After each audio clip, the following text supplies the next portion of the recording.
Hello everyone. हमारा disaster management चल रहा था और लास्ट हमारा जैसे साइक्लोन हो चुका, सूखा हो चुका, भूकंप का हो चुका, सुनामी हो चुका, ये हो चुके। ठीक है, आज हमारा टॉपिक स्टार्ट रहेगा डेजर्टिफिकेशन, जिसको हम बोलते हैं मरुस्थलीयकरण। तो देखिए डेजर्टिफिकेशन क्या होता है। सबसे पहले तो यही चीज़ है, क्या होता है मरुस्थलीयकरण। मरुस्थलीयकरण ऐसी प्रोसेस है एक, जब उपजाऊ भूमि धीरे धीरे बंजर हो जाए, सूखी पड़ने लगे और रेगिस्तान जैसी स्थिति हो जाए, इस प्रक्रिया को ही हम क्या कहते हैं, मरुस्थलीकरण कहते हैं, डेजर्टिफिकेशन कहते हैं। किस किस को? जब उपजाऊ भूमि धीरे धीरे बंजर, सूखी और रेगिस्तान जैसी हो जाती है, तो इस प्रोसेस को हम क्या कहते हैं, डेजर्टिफिकेशन बोलते हैं। ये सिर्फ ये मत सोचो कि ये रेगिस्तान में ही होता है, रेगिस्तान में नहीं बल्कि कृषि योग्य क्षेत्रों में भी हमारा डेजर्टिफिकेशन होता है, मरुस्थलीयकरण होता है। तो हम क्या कह सकते हैं, मरुस्थलीयकरण वह प्रक्रिया है जिसमें भूमि की उपजाऊ शक्ति घट जाती है, मिट्टी में नमी, पोषक तत्व और जैविक जीवन कम हो जाता है, भूमि खेती के अयोग्य हो जाती है। और जो ये आपका डेजर्टिफिकेशन है, ये शुष्क, अर्धशुष्क और उप आर्द्र क्षेत्रों में सबसे ज्यादा होता है। कहाँ होता है? शुष्क, अर्धशुष्क और उप आर्द्र क्षेत्रों में ज्यादा होता है। तो चलो let's start with our lecture. तो हमारे देखो, जैसे हमारा थार मरुस्थल है, कहाँ फैला हुआ है ये वाला जो एरिया है, ये क्या है? ये आपका थार मरुस्थल है। ये जहां जहां है वही आपका है, क्या है? थार मरुस्थल, जो हमारे भारत का है। तो देखो, मरुस्थलीयकरण शुष्क, अर्धशुष्क और उप आर्द्र क्षेत्रों में भूमि की उर्वरता और जैविक उत्पादकता का ह्रास है, यानी कि कमी है। यह प्राकृतिक और मानवीय कारकों से होता है, जिसमें उपजाऊ भूमि रेगिस्तान जैसी बन जाती है और यह मौजूदा रेगिस्तान का विस्तार नहीं बल्कि शुष्क क्षेत्रों में भूमि अवक्रमण है। इसके मुख्य रीजन अगर हम देखें डेजर्टिफिकेशन के, अगर हम बात करें मानवीय कारण की, मानवीय कारण क्या होता है आपका? जो मैन मेड होता है, ठीक है, मानव जनित कारण हम इसको बोल सकते हैं, मानव जनित कारण, कि मानव की वजह से डेजर्टिफिकेशन कैसे होता जा रहा है। अगर हम उसकी बात करें तो देखो, वनों की अंधाधुंध कटाई, जिसको हम डिफोरेस्टेशन बोल देते हैं, या ओवरग्रेजिंग होगी आपकी, अधिक चराई होगी, अवैज्ञानिक आपकी कृषि होगी, अनुचित कृषि प्रथाएं, जैसे अधिक सिंचाई से लवणीकरण बढ़ जाता है, यानी कि सैलिनिटी बढ़ जाती है, जनसंख्या वृद्धि और अत्यधिक दोहन है। हम और भी कह सकते हैं, क्या कह सकते हैं, अवैज्ञानिक कृषि, और हम बोल सकते हैं खनन और औद्योगिकीकरण भी।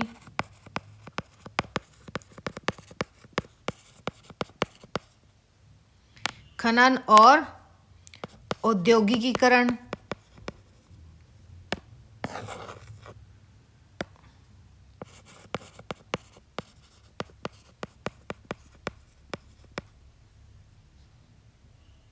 औद्योगिकरण होता है भाई।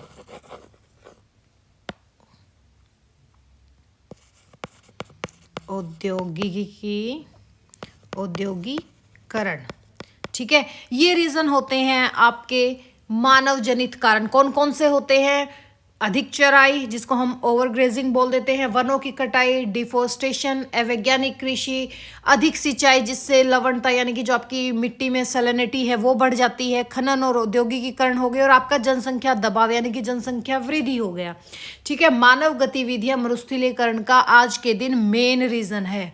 ठीक है, अगर अब हम नेचुरल रीजन की बात करें तो वही भाई, कम वर्षा और सूखा, जलवायु परिवर्तन हो रहा है, विंड एरोजन हो रहा है, तेज हवाएं चल रही है, सोइल एरोजन हो रहा है, भूमि का क्षरण हो रहा है। प्राकृतिक कारण क्या हो जाएगा? जलवायु परिवर्तन और सूखा, वायु और जल द्वारा मिट्टी का क्षरण होता जा रहा है, और मिट्टी में लवणता बढ़ती जा रही है, सैलिनिटी बढ़ती जा रही है। भारत में मुख्य रूप से, जैसे आपका राजस्थान में थार मरुस्थल हो गया, ठीक है, गुजरात, महाराष्ट्र, पंजाब, पंजाब का कौन सा पोर्शन? पंजाब का आपका आ जाएगा जो राजस्थान के लगता पोर्शन है आपका, हरियाणा का तो आ जाएगा साउथ, हरियाणा साउथ, और पंजाब का आ जाएगा आपका वेस्टर्न साउथ एरिया। जो पंजाब का वेस्ट एरिया आपका पंजाब का, और हरियाणा का साउदर्न एरिया, ये क्या हो रहे हैं, ये आपके मरुस्थलीकृत होते जा रहे हैं दिन भर दिन। अगर अब हम बात करें कि डेजर्टिफिकेशन के क्या प्रभाव पड़ते जा रहे हैं, सबसे पहला प्रभाव तो किस पे पड़ रहा है, हमारे पर्यावरण पे ही पड़ रहा है कि भाई मिट्टी में उर्वरता समाप्त होती जा रही है, जल स्रोत हैं सूखते जा रहे हैं, जैव विविधता में कमी आती जा रही है। अगर हम सामाजिक प्रभाव की बात करें तो गरीबी बढ़ रही है, माइग्रेशन हो रहा है, क्योंकि माइग्रेशन कैसे हो रहा है, पलायन क्यों कर रहे हैं लोग, जब रेगिस्तान ही बनता जा रहा है तो वहां पे कुछ हो ही नहीं रहा, फसल ही नहीं हो रही, तो वहां से लोग क्या करेंगे, पलायन ही करेंगे। खाद्य संकट बढ़ रहा है। अगर हम इकोनॉमिक इफेक्ट की बात करें तो कृषि उत्पादकता घटती जा रही है, रोजगार कम होते जा रहे हैं, तो क्या आ जाएगा, कृषि उत्पादकता में कमी, खाद्य सुरक्षा, जैव विविधता की हानि होती जा रही है, सूखा, धूल भरी आंधियां बढ़ रही हैं, गरीबी, प्रवास और सामाजिक संघर्ष चलता जा रहा है, जल संसाधनों की कमी होती जा रही है। अगर हम वैश्विक स्तर पर बात करें तो हर साल 10 करोड़ हेक्टेयर भूमि आपके डेजर्टिफिकेशन से प्रभावित हो रही है। हर साल 10 करोड़ हेक्टेयर भूमि। भारत में लगभग 30% भूमि मरुस्थलीकरण से ग्रस्त हो चुकी है। कितनी? 30% भूमि। तो अगर अब हम बात करें कि भाई हमारे भारत में कौन कौन से एरिया है जो मरुस्थलीकृत हैं या मरुस्थलीकरण से प्रभावित है, जैसे आपका राजस्थान का थार मरुस्थल हो गया, गुजरात हो गया, हरियाणा का आपका साउदर्न पोर्शन हो गया, पंजाब हो गया, महाराष्ट्र हो गया, आपका एमपी हो गया, मध्य प्रदेश हो गया, ठीक है, आपका तेलंगाना हो गया। ये एरिया क्या होते जा रहे हैं, ये धीरे धीरे यहाँ पर भारत का 30% भूमि है वो कैसी हो चुकी है, मरुस्थलीकरण हो चुका है, भूमि एरोजन से ये प्रभावित है। कौन कौन सा? राजस्थान, गुजरात, महाराष्ट्र, पंजाब, हरियाणा, मध्य प्रदेश, तेलंगाना, ठीक है। अगर अब हम बात करें कि रोकथाम के लिए हमें क्या उपाय करने चाहिए, डेजर्टिफिकेशन या मरुस्थलीकरण रोकने के उपाय क्या होने चाहिए, कैसे कंट्रोल करें, क्या प्रिवेंशन अपनाएं, तो सबसे पहले अगर हम संरचनात्मकता की बात करें तो सबसे पहले तो आपका वृक्षारोपण ही होना चाहिए। क्या होना चाहिए? अफोरेस्टेशन होना चाहिए। अफोरेस्टेशन होना चाहिए सबसे पहले तो। अफोरेस्टेशन यानी कि आपका वृक्षारोपण होने चाहिए, सबसे मेन ही ये है, ठीक है। रेत टीलों का स्थिरीकरण होना चाहिए, रेत के टीलों का। जल संरक्षण होना चाहिए, जैसे आपके चेक डैम हो गए, रेन वाटर हो गया, हार्वेस्टिंग होगी। अगर हम नॉन स्ट्रक्चरल की बात करें तो भाई जो आपकी सतत कृषि होगी, सतत कृषि को अपनाना चाहिए, सस्टेनेबल एग्रीकल्चर होगी।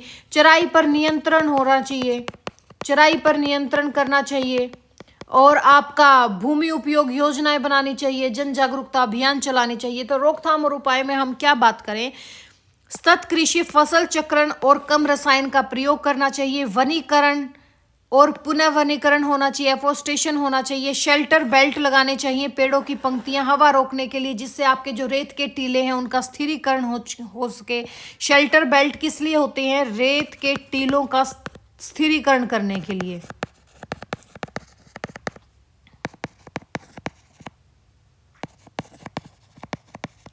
जल संरक्षण और कुशल सिंचाई होनी चाहिए, ड्रिप इरिगेशन होना चाहिए, चारागाह प्रबंधन होना चाहिए, मिट्टी संरक्षण तकनीकें अपनानी चाहिए, जैसे कंटूर फार्मिंग होती है आपकी वैसे, ठीक है। ये कुछ पिक्चर्स हैं कि भाई ऐसे ऐसे हम रोक सकते हैं डिफोरेस्टेशन करना, ठीक है।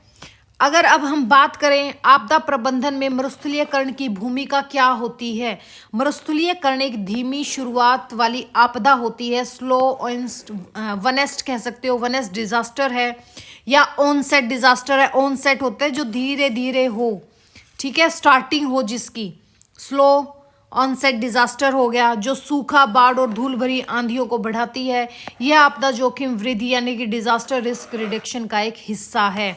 जोखिम कैसे होता है? भूमि अवक्रमण से पारिस्थितिक जो हमारा इकोसिस्टम है, पारिस्थितिक तंत्र है, वो वीक पड़ता जा रहा है, जिससे प्राकृतिक आपदाओं का प्रभाव बढ़ता है। अगर हम इसके प्रबंधन की बात करें तो प्रबंधन तो वही है कि भी रोकथाम और शमन यानी कि जो आपका मिटिगेशन होता है, वनीकरण और सतत भूमि प्रबंधन होना चाहिए, तैयारी, जलवायु अनुकूलन और समुदाय आधारित योजनाएं होनी चाहिए, पुनर्वास प्रभावित क्षेत्रों में भूमि बहाली करनी चाहिए। अगर हम इसमें बात करें इंटरनेशनल एफर्ट्स की, अंतर्राष्ट्रीय प्रयासों की बात करें तो सबसे पहले आपका क्या आता है? UNCCD यानी कि United Nation Convention to combat Desertification, ठीक है, संयुक्त राष्ट्र मरुस्थलीकरण विरोधी संधि। क्या नाम होता है इसका? संयुक्त राष्ट्र मरुस्थलीकरण विरोधी संधि। अगर आप इंग्लिश में इसका नाम करना चाहते हो तो कर लो, United Nations convention to combat Desertification. अगर हम इस डिपार्टमेंट की, इस ऑर्गेनाइजेशन की बात करें तो इसकी स्थापना कब हुई थी? यूएनसीसीडी की स्थापना, इसकी स्थापना हुई थी आपकी 1994 में। कब हुई थी? 1994 में। इसका मोटिव क्या था? इसका एक ही मोटिव था, मरुस्थलीकरण और सूखे से लड़ना इसका मोटिव था, ठीक है। इसी वजह से हम जो world day to combat desertification है, ये किस दिन बनाते हैं? ये बनाते हैं हम 17 जून को। अगर क्वेश्चन आ जाए कि ये बताओ world day to combat desertification,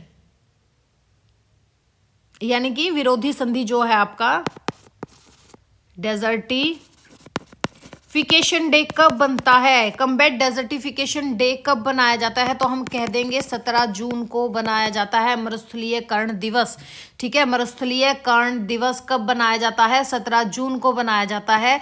और इस पे अगर हम इंटरनेशनल एफर्ट्स की बात करें तो सबसे ज़्यादा एफर्ट लगाए थे यूएनसीसीडी ने, जिसका नाम क्या है? United Nations convention to combat desertification, यानी कि संयुक्त राष्ट्र मरुस्थलीकरण विरोधी संधि जोखिम कमी को बढ़ावा देती है। जो आपका SDG 15.3 है, जिसको हम लैंड डिग्रेडेशन न्यूट्रलिटी बोलते हैं, इससे ये जुड़ी हुई है, ठीक है। और world day to combat desertification कब बनाया जाता है? 17 जून को बनाया जाता है। अगर हम बात करें अब हमारे भारत में, तो भारत में आपदा प्रबंधन अधिनियम 2005 के तहत सूखा और भूमि क्षरण को शामिल किया गया था। कब शामिल किया गया था? 2005 में। जो हमारा डिजास्टर मैनेजमेंट एक्ट है 2005 का, उसमें इसको इंक्लूड किया गया था। अगर हम अब बात करें यूएनसीसीडी की, तो संयुक्त राष्ट्र मरुस्थलीकरण विरोधी संधि जो आपकी united Nations convention to combat desertification है, ये क्या काम करती है? ये काम करती है आपका यूएनसीसीडी मरुस्थलीकरण यानी कि भूमि अवक्रमण और सूखे से निपटने के लिए एकमात्र कानूनी रूप से बाध्यकारी अंतर्राष्ट्रीय संधि है। यह आपके पर्यावरण विकास और सतत भूमि प्रबंधन को जोड़ती है। जो आपका रियो सम्मेलन हुआ था, हमारा रियो सम्मेलन हुआ नहीं है ना, रियो सम्मेलन मुझे आपको करवाना है। जो हमारा रियो सम्मेलन हुआ था 1992 में, इसमें 3 संधियों में से एक थी, कौन सी? 2 आपके जलवायु परिवर्तन की थी और जैव विविधता की थी, एक थी आपकी मरुस्थलीकरण की। कितनी 3 संधियां हुई थी? एक तो आपकी जलवायु परिवर्तन की, एक जैव विविधता की, और तीसरी हुई थी आपकी डेजर्टिफिकेशन की, ठीक है। ये 3 संधियां हुई थी हमारे रियो सम्मेलन 1992 में, ठीक है। ये संधि कब अपनाई गई थी? 17 जून 1994 को पेरिस में अपनाया गया था आपका क्या? यूएनसीसीडी, ठीक है। ये यानी कि स्थापना हुई थी इसकी। कब हुई थी? 17 जून 1994 को। कहाँ हुआ था? पेरिस में। पेरिस में ये संधि हुई थी, बट ये लागू कब हुई थी? दिसंबर 1996 में। यूएनसीसीडी लागू कब हुआ था? 1996 में, दिसंबर 1996 में। इसमें 197 पार्टीज थी। पार्टियां कौन सी? 196 देश और एक आपका यूरोपीय संघ, ठीक है। एक आपका यूरोपीय संघ और 196 देश। इसका जो स्थायी सचिवालय है वो कहाँ पर है? बोन, जर्मनी में। किसका? यूएनसीसीडीपी का। किसका? यूएनसीसीडी का। कहाँ पर है इसका सचिवालय? बॉन आपका जर्मनी में है। और इसका जो पहला आपका कॉप होता है, जैसे कॉप 21 होता है, कॉप 20 है, ये कहाँ हुआ था? 1997 में रोम में हुआ था फर्स्ट कॉप, ठीक है। कॉप फर्स्ट बोल देते हैं। कब हुआ था? 1997 में। कहाँ हुआ था? आपके रोम में हुआ था। कहाँ हुआ था? रोम में हुआ था। इसका उद्देश्य ही क्या था? इसका एक ही उद्देश्य था कि भाई जो हमारा शुष्क एरिया है, अर्ध शुष्क एरिया है या उप आर्द्र क्षेत्र हैं, इनमें जो मरुस्थलीकरण और सूखे के प्रभाव बढ़ते जा रहे हैं उनको कम करना, राष्ट्रीय कार्य योजनाओं के माध्यम से दीर्घकालीन यानी कि लॉन्ग टर्म की रणनीतियां बनाना, कुछ नीतियां बनाना, स्थानीय समुदायों की भागीदारी और अंतर्राष्ट्रीय सहयोग। लैंड डिग्रेडेशन न्यूट्रलिटी क्या है? जो आपकी LDN है, DG 15.3 का हिस्सा है। जो इसके अंतर्गत क्या किया था, जो आपका सस्टेनेबल डेवलपमेंट ग्रोथ है उसका ही पार्ट है, 15.3 का ये हिस्सा है। इसमें क्या किया गया था कि भाई इसमें बोला गया था 2030 तक भूमि अवक्रमण को शून्य करना और अवक्रमण को रोकना, कम करना और उलटना। अगर आपको SDG समझ नहीं आ रहा तो मैं आपको करवा देती हूँ SDG क्या है, ठीक है। कंफ्यूजन में मत रहना, वैसे ये चलता है आपका जो SDG है। ये क्या है, आपका सस्टेनेबल डेवलपमेंट गोल्स हैं, जिसको हम बोलते हैं सतत विकास लक्ष्य, ठीक है। अगर आप SDG के बारे में पढ़ना चाह रहे हैं तो हम पढ़ ही लेते हैं, ठीक है, अच्छे से हो जाएगा। SDG क्या होता है, हमारा सस्टेनेबल डेवलपमेंट गोल्स, ठीक है, यानी कि सतत विकास लक्ष्य। सतत विकास लक्ष्य ये क्या था, ये जो आपका SDG है, S बोल देते हैं, सस्टेनेबल डेवलपमेंट गोल्स, ये किसके द्वारा तय किया गया था, ये हमारे यूनाइटेड नेशन के द्वारा तय की गई एक वैश्विक लक्ष्य था, जिसका उद्देश्य क्या था। इसके अगर हम मोटिव की बात करें, उद्देश्य की बात करें, तो इसका एक ही उद्देश्य था, गरीबी खत्म करना। और क्या लक्ष्य था, पर्यावरण बचाना, और था सभी के लिए समृद्धि सुनिश्चित करना।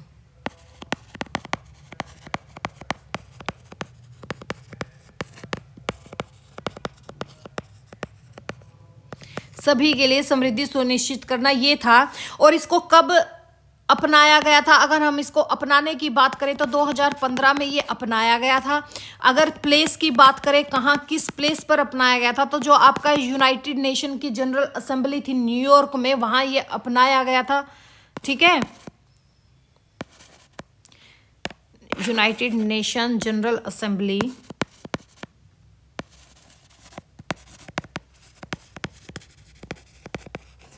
कहाँ पर, न्यूयॉर्क में, यहाँ पे ये अपनाया गया था। कितने टाइम पीरियड के लिए अपनाया गया था, कितने टाइम पीरियड की इसमें बात की गई थी, 2015 टू 2030, ठीक है। जिसमें इसे क्या बोला गया, क्या एजेंडा था इसका, इसको बोला गया था 2003 एजेंडा फॉर सस्टेनेबल डेवलपमेंट भी इसको बोला जाता है, ठीक है। इतना समझ में आ गया। इसको याद रखना है, SDG क्या है, आपका सस्टेनेबल डेवलपमेंट गोल्स है, यानी कि सतत विकास लक्ष्य है। इसको तय किया था यूनाइटेड नेशन ने, किस उद्देश्य के लिए किया गया था, गरीबी खत्म करना, पर्यावरण को बचाना और सभी के लिए समृद्धि सुनिश्चित करना। 2015 में इसको अपनाया गया था। कहाँ अपनाया गया था, न्यूयॉर्क में, जहां आपकी यूनाइटेड नेशन की जनरल असेंबली है, वहां पर। कितनी अवधि के लिए, 2015 टू 30 के लिए। और 2030 एजेंडा फॉर सस्टेनेबल डेवलपमेंट इसको बोला जाता है, ठीक है। इसके अंतर्गत टोटल कितने गोल्स की बात की गई है, इसके अंतर्गत 17 गोल्स की बात की गई है और 169 टारगेट्स की बात की गई है, ठीक है। और ये सारे देशों में लागू है, सारे देशों में SDG आपका लागू है, ठीक है। बात करें अब जो 17 आपकी SDG है, अगर अब हम उसकी बात करें तो जैसे इसमें आ जाएगा आपका नो पॉवर्टी, ठीक है, जीरो हंगर, और आपका गुड हेल्थ एंड वेलबींग, और क्या था, good health and wellbeing, first, second, third, और क्या था इसके अंदर, क्वालिटी एजुकेशन की बात की गई है, quality education fourth point. Fifth point आपका क्या था, जेंडर इक्वालिटी की बात की गई है इसमें। और आपका सिक्स्थ बात की गई है, क्लीन वाटर एंड सैनिटेशन की बात की गई है, यानी कि स्वच्छ जल की बात की गई है, क्लीन वाटर एंड सैनिटेशन। इसमें आपके अगर सेवंथ पॉइंट की बात करें तो स्वच्छ ऊर्जा की बात की गई है, जिसको हम बोलते हैं affordable and clean energy.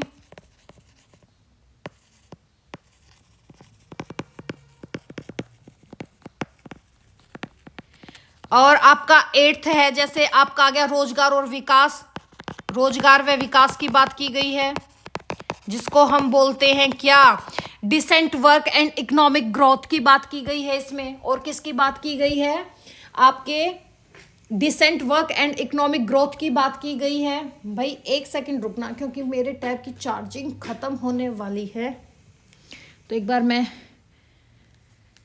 Charge point लगा लेती हूँ। चलो लेट्स स्टार्ट। हमारा और 8th पॉइंट क्या था आपका, रोजगार व विकास, जिसको हम बोलते हैं decent work and economic growth.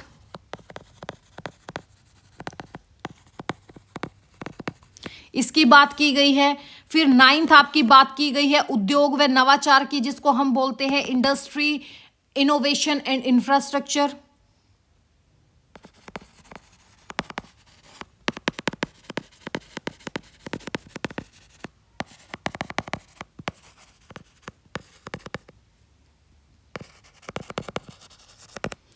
फिर आपके, वैसे ना मैंने सोचा था कि इस पे मैं अलग से लेक्चर लेके आऊंगी, तो चलो हल्का फुल्का कर लेते हैं। 10th जैसे आपकी बात की गई है रिड्यूस्ड इनक्वालिटी की, यानी कि असमानता में कमी।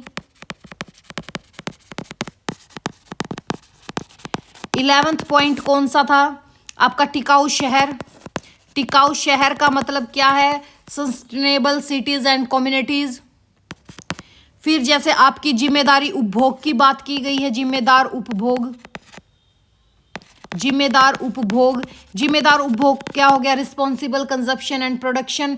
फिर आपका जलवायु एक्शन था, जो आपकी क्लाइमेट एक्शन था। 13th पॉइंट क्या बात की गई इसमें, क्लाइमेट एक्शन पे बात की गई है, ठीक है। फिर आपका 14th पॉइंट लिया था इसमें लाइफ बिलो वाटर, यानी कि समुद्री जीवन संरक्षण की बात की गई है, life below water. And 15th पे बात की गई है लाइफ ऑन लैंड, यानी कि जो हमारा स्थलीय जीवन संरक्षण है उस पे बात की गई है, लाइफ ऑन लैंड पे बात की गई है। 16th जो आपका शांति और न्याय की बात की गई है, शांति और न्याय, यानी कि peace, justice and strong institutions. 17th आपकी बात की गई है वैश्विक साझेदारी की,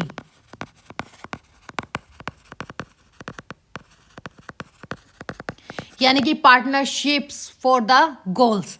ये आपके क्या थे, ये आपके 17th जो इनके गोल्स थे वो हैं, और वैसे ही इनके 169 टारगेट्स थे।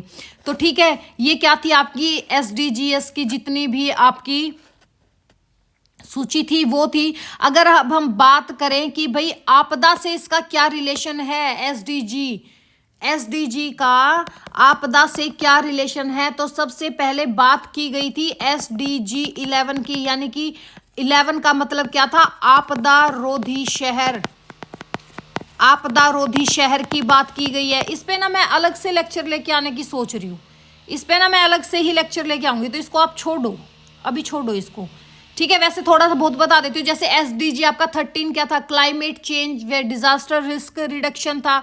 सिंघाई फ्रेमवर्क में जो SDG के 13 से जुड़ा था।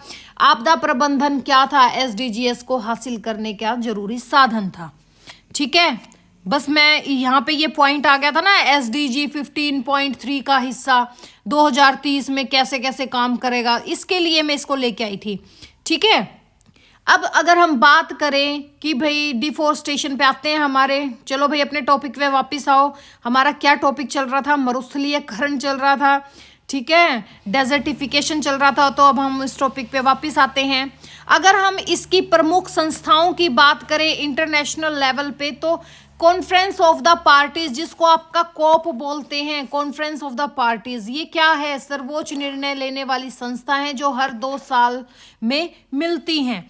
फिर क्या हो गया आपका CST means committee on science and technology, वैज्ञानिक सलाह के लिए संस्था बनाई गई है। फिर आपका CRIC है जो committee of the review of the implementation के लिए होती है। ये किस लिए होती है, कार्यान्वयन की समीक्षा करने के लिए। और फिर आपका ग्लोबल मैकेनिज्म होता है संसाधन को जुटाने के लिए। ये क्या है, ये इसकी प्रमुख कुछ संस्थाएं हैं जो वर्ल्ड लेवल पे काम करती हैं, ठीक है। अभी देखो जैसे 2015 की अगर हम बात करें तो जैसे कॉप 16 हुआ था। कॉप 16 कब हुआ? 2024 में। कहां पर हुआ था? आपके रियाद, सऊदी अरब में हुआ था। ये मोस्ट इंपॉर्टेंट है, ठीक है। ठीक है, कॉप 16 कब हुआ था? 2024 में। कहाँ हुआ था? सऊदी अरब के रियाद में हुआ था। इसकी थीम क्या थी? अवर लैंड अवर फ्यूचर। क्या थीम थी इसकी? अवर लैंड अवर फ्यूचर। और ये सबसे बड़ा कॉप 30वीं वर्षगांठ मनाई गई थी, 13th एनिवर्सरी थी इसकी। इसका सारा फोकस किस पे था? जो आपका सूखा होता है, सूखा रेजिलेंस पे, कि भाई सूखे को हम कैसे खत्म करें, निजी क्षेत्रों की क्या भागीदारी है, रेंजलैंड्स कौन सी है, सीएसओ की भागीदारी क्या है, जैसे इंडिजिनस पीपुल्स और लोकल कम्युनिटीज़ के लिए नए कैकेस बनाना, बिजनेस फॉर लैंड की बात की गई है। ठीक है, कॉप 17, कॉप 17 आपका कहाँ होगा? 2026 में। कहाँ होगा? मंगोलिया के उलान बाटर में होगा।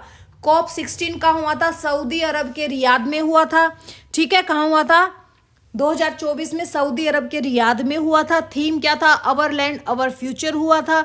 30 इसकी क्या थी? एनिवर्सरी बनाई गई थी। ठीक है, अब नेक्स्ट कब होगा हमारा? 2026 में मंगोलिया में होगा। कहाँ होगा? उलान बाटर में, मंगोलिया में। ठीक है, हालिया का मतलब होता है भाई हाल ही जो आपके MOU होते हैं, जो इनके बीच में म्यूचुअल कॉन्ट्रैक्ट्स होते हैं, या ये संधि लगा लो कि संधि होती है IUCN के साथ। दिसंबर 2025 में LDN और रेंजलेट्स जो लैंड्स हैं आपकी, इस पर सहयोग की बात की गई है। किस पर सहयोग की बात की गई है? इस चीज को तो चाहे छोड़ दो आप, इतना आपसे डीपली नहीं पूछेगा। अगर अब हम भारत की भूमिका की बात करें तो 1996 में रेटिफाई किया गया था आपके डेजर्टिफिकेशन को। कब किया गया था? 1996 में रेटिफाई किया गया था। जैसे कॉप 14 कब हुआ था? हमारे भारत में 2019 में हुआ था। कहाँ पर? न्यू दिल्ली में मेजबानी की गई थी। दिल्ली डिक्लेरेशन अपनाया गया था इसके लिए। ठीक है, अगर कॉप 14 की बात आ जाए तो कहाँ हुआ था? 2019 न्यू दिल्ली में हुआ था।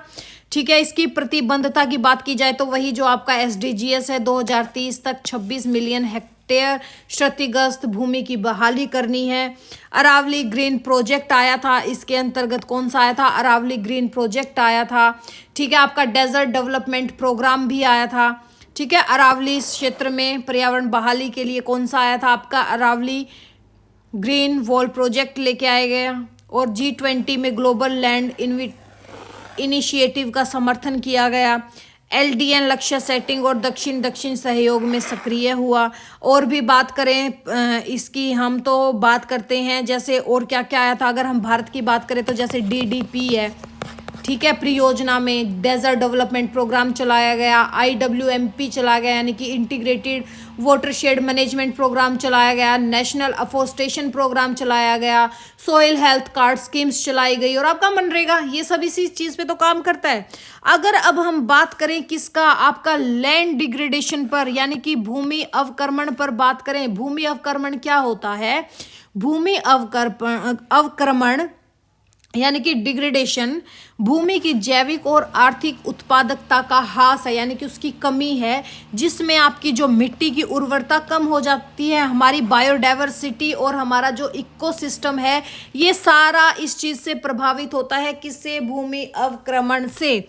ठीक है, अगर मुख्य रूप से हम इसमें देखें तो वही चीज़ आ जाएगी जो आपकी शुष्क अर्धशुष्क क्षेत्रों में ज़्यादा देखने को मिलता है, लेकिन ये वैश्विक रूप से भी फैला हुआ है। जैसे आपका UNCCDC के अनुसार ये भी मरुस्थलीयकरण का प्रमुख हिस्सा है। क्या? आपका लैंड डिग्रेडेशन। इसके मेन रीजन क्या है? वही वनों की ज़्यादा कटाई होना, अत्यधिक चराई होना, अनुसूचित कृषि यानी कि अधिक रसायन वाले केमिकल्स को यूज़ करना, जो हम आजकल यूज़ करते हैं, पेस्टिसाइड हो गया या कुछ भी हो गया, जिससे आपके सिंचाई में सैलिनिटी बढ़ जाती है। आपकी मिट्टी में क्या बढ़ जाती है? लवणीकरण। ठीक है, लवणीकरण जिसको हम सैलिनिटी कहते हैं, वो बढ़ जाता है। शहरीकरण तेजी से बढ़ रहा है, खनन होता जा रहा है, औद्योगिकरण बढ़ता जा रहा है। ये क्या है? लैंड डिग्रेडेशन के मानवीय कारण है। अगर हम प्राकृतिक कारणों की बात करें तो जैसे आपका जलवायु परिवर्तन हो गया, सूखा हो गया, मिट्टी क्षरण हो गया, भाई हवा पानी से, भाई सॉइल एरोजन बोल दो या विंड एरोजन बोल दो, बाढ़ आ जाती है। अगर हम वैश्विक स्तर पर, कृषि इसका क्या है? मुख्य कारक है। ठीक है, 80% वनों की कटाई कृषि के रीजन से होती जा रही है। इसका क्या प्रभाव पड़ता है? कृषि उत्पादकता में 12% तक की कमी आई है और खाद्य मूल्य 30% बढ़ सकते हैं। ठीक है, जैव विविधता की हानि होती जा रही है, जो हमारी बायोडाइवर्सिटी है वो इससे उसको नुकसान होता जा रहा है, लॉस होता जा रहा है। वर्ल्ड के 3.2 अरब लोग इससे प्रभावित हैं। जल सुरक्षा गरीबी प्रवास संघर्ष को बढ़ा रहा है। वैश्विक जीडीपी का 10 से 17% का नुकसान होता जा रहा है, यानी कि हर साल 6 to 10 ट्रिलियन डॉलर का नुकसान होता जा रहा है पूरे वर्ल्ड में। किससे? लैंड डिग्रेडेशन से। ठीक है, जलवायु परिवर्तन को बढ़ावा मिल रहा है भाई। मिट्टी कार्बन सोखने की क्षमता कम होती जा रही है, वैश्विक आंकड़ों के अनुसार है भाई, ये 2025 तक के। ग्रह 40% भूमि आक्रमित होती जा रही है, जिससे आधी मानवता प्रभावित होती जा रही है। पलायन करते जा रहे हैं लोग। हर साल 100 मिलियन हेक्टेयर अवक्रमित होता जा रहा है, यानी कि लैंड डिग्रेडेशन होती जा रही है। 2050 तक क्या अनुमान लगाया गया है कि 90% हमारी जो मिट्टी है वो कैसी हो जाएगी? मरुस्थलीयकरण की कैटेगरी में आ जाएगी। ठीक है, ऐसा अनुमान लगाया गया है अगर यही ट्रेंड जारी रहा तो। UNCCD इसने क्या कहा है कि भाई 131 देशों ने लैंड डिग्रेडेशन नेशन लक्ष्य अपनाने का काम किया है। ठीक है, 131 देश इस लैंड डिग्रेडेशन प्लान को अपना रहे हैं। अगर हम भारत की स्थिति की बात करें तो कुल क्षेत्र का अप्रोक्सीमेट 30% यानी कि 96 मिलियन हेक्टेयर ऑलरेडी आक्रमित है, यानी कि आपका लैंड डिग्रेडेशन का पार्ट है।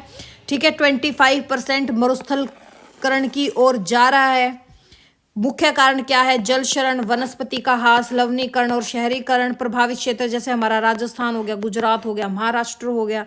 कृषि और वनों पर सबसे अधिक असर देखा जा रहा है इसका। अगर हम इसके रोकथाम की बात करें तो सतत भूमि प्रबंधन जो आपका SLM है वही आ गया, सस्टेनेबल लैंड मैनेजमेंट। ठीक है, फसल चक्रण, जैविक खेती पर ध्यान दें, वनीकरण करें, पुनः वनीकरण करें, मिट्टी संरक्षण करें, जैसे कंटूर फार्मिंग होगी और आपकी टेरेसिंग फार्मिंग होगी। जल संरक्षण में जैसे ड्रिप सिंचाई होगी। ठीक है, समुदाय आधारित योजनाएं बनानी चाहिए। अगर हम लैंड डिग्रेडेशन न्यूट्रलिटी की बात करें, यानी कि भूमि अवक्रमण तटस्थता की बात करें, जिसको हम LDN बोलते हैं, किसको बोलते हैं? Land degradation neutrality. ठीक है, इसमें आपका जो UNCCD का प्रमुख लक्ष्य है वो कितना है कि भाई हम SDG 15.3 का मतलब ये लगा लो 2015। ठीक है, सस्टेनेबल डेवलपमेंट गोल्स 2015 में 2030 तक अवक्रमण को शून्य करना, यानी कि रोकना, कम करना और उलटना, ये इनका लक्ष्य है। 131 देशों ने LDN को अपनाया है। कितने देशों ने LDN को अपनाया है? 131 देशों ने अपनाया है। अगर हम नवीनतम आंकड़ों की बात करें 2025 तक, तो IUCN के साथ एक संधि कर MOU कर निजी क्षेत्र भागीदारी, सूखा और रेजिलेंस पर फोकस बनाया गया है। अगर हम इसके प्रॉफिट की बात करें तो खाद्य सुरक्षा बढ़ेगी, जलवायु अनुकूलन होगा और जैव विविधता संरक्षित हो जाएगी।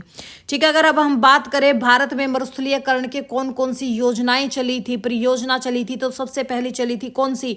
मरुस्थलीयकरण विकास कार्यक्रम, जो आपका क्या है? डेजर्ट डेवलपमेंट प्रोग्राम, जिसको हम DDP बोलते हैं। ये 1977 और 78 में स्टार्ट हो गई थी। इसका क्या काम है? शुष्क क्षेत्रों में मरुस्थलीयकरण का नियंत्रण करना और मिट्टी जल संरक्षण पर काम करना। फिर आपका आ गया था इंटीग्रेटेड वाटरशेड मैनेजमेंट प्रोग्राम। ठीक है, जिसको हम क्या बोलते हैं? IWMP यानी कि एकीकृत जल संग्रहण क्षेत्र प्रबंधन कार्यक्रम, यानी कि इंटीग्रेटेड वाटरशेड मैनेजमेंट प्रोग्राम, ये आया था। वर्षा आधारित क्षेत्रों का विकास करना। फिर आपका आया था एक राष्ट्रीय वनीकरण कार्यक्रम, जिसको हम बोलते हैं नेशनल अफॉरेस्टेशन प्रोग्राम। क्या बोलते हैं हम इसको? National afforestation programme. इसका क्या काम था? इसका काम था वन क्षेत्रों को बढ़ाना। आपके एग्जाम में कैसे आ सकते हैं? ये दे देंगे आपको योजनाएं और ये बोल देंगे ये किससे रिलेटेड है, मरुस्थलीयकरण में कौन कौन सी ये योजना काम करती है, एक इनसे डिफरेंट दे देंगे, वही आंसर हो जाएगा। ठीक है, फिर जैसे आपका आया था प्रधानमंत्री कृषि सिंचाई योजना, प्रधानमंत्री कृषि सिंचाई योजना जल संरक्षण के लिए आई थी। फिर जैसे आपका आया था green India mission. Green India mission का क्या काम था? जो क्षतिग्रस्त भूमि है उसकी देखभाल करना, बहाली करना, दोबारा उपजाऊ बनाना। और बोन चैलेंज क्या है? बोन चैलेंज है आपका 2030 तक 26 मिलियन हेक्टेयर भूमि का को उपजाऊ बनाने का लक्ष्य निर्धारित किया गया। ठीक है, बोन चैलेंज क्या है? जो आपके SDGs गोल्स के अंदर है। ठीक है, सस्टेनेबल डेवलपमेंट गोल्स के अंतर्गत क्या कहा गया है कि एक चैलेंज लिया है, 2030 तक 26 मिलियन हेक्टेयर भूमि की बहाली का लक्ष्य निर्धारित किया गया है। फिर जैसे अरावली ग्रीन वॉल प्रोजेक्ट था भाई, अरावली क्षेत्र में पर्यावरण की बहाली के लिए। फिर आपका जैसे UNCCD है, जो आपका COP14 कहाँ हुआ था? भारत में हुआ था, न्यू दिल्ली में हुआ था। कहाँ हुआ था? न्यू दिल्ली में हुआ था। ठीक है, वैश्विक नेतृत्व के लिए। अगर अब हम बात करें, और भी था आपका जैसे मनरेगा है भाई, मनरेगा है, मनरेगा का भी तो यही काम है। मनरेगा को किसमें कन्वर्ट कर दिया है? बंद करके। राम राम जी। ठीक है, जल संरक्षण कार्यक्रम था। एक और था आपका जैसे सोइल हेल्थ कार्ड स्कीम थी।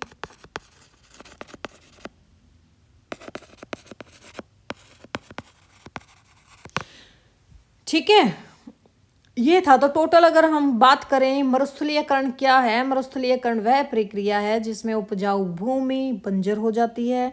इसके मुख्य कारण वनों की कटाई होगी, अधिक चराई होगी, सूखा, जलवायु परिवर्तन है। इसके कारण कृषि उत्पादकता घटती है, गरीबी बढ़ती है, पलायन होता है।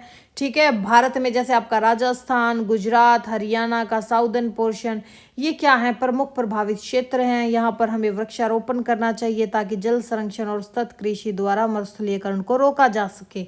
आपसे कैसे क्वेश्चन आ सकते हैं कि ये बताओ मरुस्थलीकरण से निपटने वाला UN समझौता कौन सा था? तो हम कह देंगे UNCCD था। विश्व मरुस्थलीकरण दिवस कब बनाया जाता है? 17 जून को बनाया जाता है। भारत में सबसे प्रभावित राज्य कौन सा है? आपका राजस्थान है। ठीक है, और SDG को तो हम अलग लेके आएंगे एक दिन, जिसका क्या काम था? विकास और पर्यावरण संरक्षण, सामाजिक न्याय का वैश्विक रोड मैप बनाया गया था ये। ठीक है, इसको तो हम अलग लेके आएंगे। कुछ आज हो गया है, लेकिन कुछ हो गया है, कुछ हम बाद में करेंगे, डिटेल में करेंगे जो भी करेंगे। तो समझ में आ गया कि मरुस्थलीकरण के क्या क्या रीज़न है, इंटरनेशनल लेवल पे कौन सा रीज़न है, हमारा कौन सा एरिया ग्रस्त है मरुस्थलीकरण से, कैसे कैसे चीज़ें, क्या क्या टारगेट्स अपनाए गए थे। ठीक है, तो चलो मिलते हैं अब हम नेक्स्ट लेक्चर